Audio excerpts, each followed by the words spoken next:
ৰৈ ৰৈ বিনালে বোলছবিখন চাই সঁচাকৈ আজি বহুত ভুল কৰিলোঁ। ৰৈ ৰৈ বিনালে বোলছবিখন চাই আচলতে ভুল কৰিলোঁ, চাবই নালাগিছিল। বহু প্ৰত্যাশিতৰ অসমীয়াৰ বোলছবি ৰৈ ৰৈ বিনালে প্ৰাণৰ শিল্পী জুবিন দাৰ শেষৰখন বোলছবি আজি মুক্তি লাভ কৰিলে। যদি আপুনিও ভাবি আছে যে এই বোলছবিখন চাম, তেনেহ'লে এই ভিডিঅ'টো শেষলৈকে চাব। আপুনি যদিহে টিকট লাভ কৰা নাই বা বোলছবিখন চাবলৈ আপুনি দুদিনমানৰ পাছত টিকট বুকিং কৰি থৈছে, এই ভিডিঅ'টো শেষলৈকে চাব আৰু যিমান পাৰে সিমান এই ভিডিঅ'টো শ্বেয়াৰ কৰি দিব।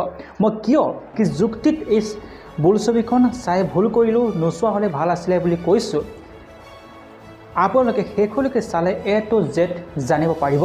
প্ৰাণৰ শিল্পী জুবিন দাৰ নৰ্থ ইষ্ট ফেষ্টিভেল আয়োজন কৰিবলৈ গৈ কিদৰে মানুহৰ অৱহেলাৰ বাবে ছিংগাপুৰত 19 ছেপ্টেম্বৰ তাৰিখে এই সংসাৰৰ পৰা চিৰদিনৰ বাবে গুচি গ'ল আকস্মিকভাৱে, ৰহস্যময়ভাৱে, সেয়া হয়তো সকলোৱে জানে। কিন্তু আজি তেখেতৰ মৃত্যুৰ পাছত যিখন বোলছবিক লৈ তেখেতে 15-16 বছৰ অপেক্ষা কৰিছিল, 15-16 বছৰ তেখেতে লিখিছিল, 15-16 বছৰ তেখেতে পৰিকল্পনা কৰিছিল এই বোলছবিখনক লৈ, সেইখন বোলছবি আজি মুক্তি লাভ কৰিলে। সঁচা কথা কৈছোঁ যে সেই বোলছবিখন চাই অহাৰে পৰা, ৰৈ ৰৈ বিনালে বোলছবিখন চাই অহাৰে পৰা কিবা জীয়াই থাকিবলৈ যেন মন নোযোৱা হৈছে, তেনে অনুভৱ হৈছে।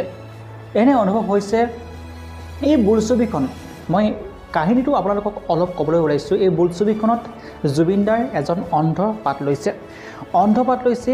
জুবিন দাই প্ৰথম অৱস্থাত সৰু সুৰা ক'ৰবাত অন্ধ হিচাপে তেখেতে গান পৰিৱেশন কৰিছিল। তেখেতৰ গানসমূহ যেতিয়া মানুহৰ ভাল লাগিছিল, তেতিয়া লাহে লাহে তেখেতক ষ্টেজ দিবলৈ ধৰিলে, গান ৰেকৰ্ডিং কৰি পাব্লিছ কৰিব ধৰিলে, আৰু তাৰ পাছত যেতিয়া সকলোৱে তেখেতৰ গান গাই ভাল পালে, তেখেতক কেৱল টকাৰ বাবে গীত গোৱালে, টকাৰ বাবে তেখেতক ব্যৱহাৰ কৰিলে, আৰু অৱশেষত কিদৰে জুবিন দাৰ সাগৰত গৈ চিৰদিনৰ বাবে বিলীন হ'ল, সেয়া হৈছে বোলছবিত। বোলছবিখনটো দেখুৱাইছিল সাগৰত গৈ জুবিন দাৰ বিলীন হৈ গ'ল, আৰু বাস্তৱ জগততো সাগৰত বিলীন হৈ গ'ল জুবিন দা। জুবিন দাই কেনেকৈ জানিছিল যে মোৰ মৃত্যু সাগৰতেই হ'ব? সঁচাকৈ তেখেত ভগৱান নেকি? তেখেত মানুহ নহয় নেকি? তেখেত কেনেকৈ গম পাইছিল যে মানুহে তেখেতক কিদৰে ব্যৱহাৰ কৰি আছে? সকলোখিনি কথা তেখেতে অনুভৱ কৰিছিল। এই বোলছবিখনটোত সকলো কথা তেখেতে আওপকীয়াকৈ হ'লেও নিজৰ জীৱনটোৰ লগতে মিলাই লিখিছিল, মিলাই পৰিকল্পনা কৰিছিল। এই বোলছবিখনত এটা কথা খুব ধুনীয়াকৈ কৈছে যে শিল্পী সদায় ৰজাৰ লগত নহয়, শিল্পী সদায় ৰাইজৰ লগত থকা উচিত। কিদৰে তেখেতক ব্যৱহাৰ কৰিলে টকাৰ বাবে, কিদৰে তেখেতক যন্ত্ৰ বনালে, কিদৰে তেখেতক ব্যৱহাৰ কৰি কেৱল আৰু কেৱল টকাৰ বাবে তেখেতক ইউজ কৰিলে, সকলোখিনি এই ৰৈ ৰৈ বিনালে বোলছবিখনত আপোনালোকে দেখা পাব। আৰু ৰৈ ৰৈ বিনালে বোলছবিখন হয়তো পৃথিৱীৰ ভিতৰতে প্ৰথমখন বোলছবি হ'বলৈ গৈ আছে, যিখন বোলছবি ৰাতি পুৱতি নিশাৰ পৰা আৰম্ভ হৈছে।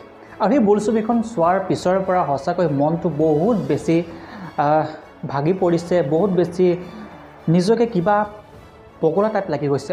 গতিকে যদিও মই কৈছোঁ যে বোলছবিখন চাব নালাগিছিল, চাই মই ভুল কৰিলোঁ, নিজকে জীয়াই থাকিবলৈ টান হৈছে। যিজন মানুহ আমাৰ বাবে, আমাৰ অসমীয়াৰ বাবে মুম্বাইৰ দৰে এখন জগত এৰি থৈ আমাৰ অসমৰ যি সংস্কৃতি, কলাৰ সংস্কৃতি উঠাই নিবলৈ, ধৰি ৰাখিবলৈ তেখেতে চিৰদিন চিন্তা কৰিছিল, চৰ্চা কৰিছিল।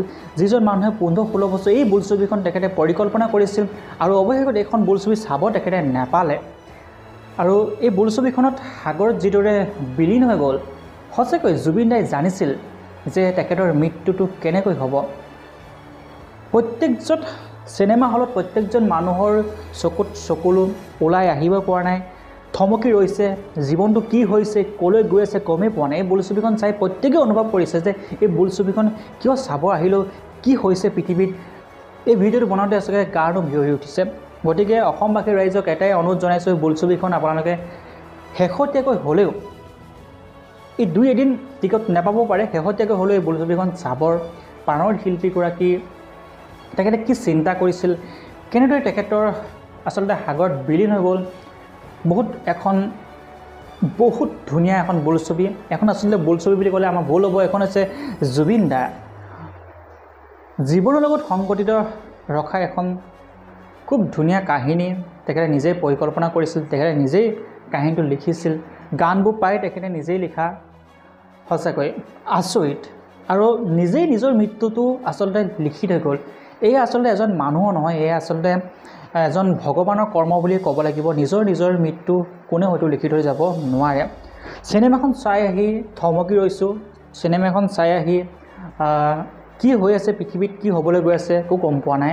আচলতে সেই 19 ছেপ্টেম্বৰ তাৰিখটোত ছিংগাপুৰৰ সাগৰৰ মাজত কি হৈছিল সেই কথাষাৰ আমাক লাগে। আৰু মুখ্যমন্ত্ৰী মহোদয়েও কৈছে যে আৰু এমাহৰ পাছতে সকলোখিনি কথা আপোনালোকে গম পাব বুলি কৈছে। আমি ৰখি আছোঁ, আইন প্ৰশাসন, আমি চৰকাৰ সকলোৰে ওপৰত আমি বিশ্বাস ৰাখিছোঁ যাতে জুবিন দাই ন্যায় পায়, জাষ্টিছ ফৰ জুবিন দাৰ।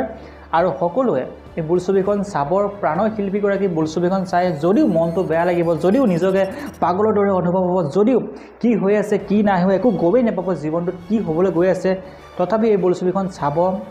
আচলতে জুবিন দাৰ শেষ ইচ্ছা আমি সকলো অসমবাসীয়ে পূৰণ কৰিব লাগিব। এই বোলছবিখন আমি আকৌ চাম, এবাৰ দুবাৰ নহয়, আমি প্ৰায় বহুবাৰ চাম।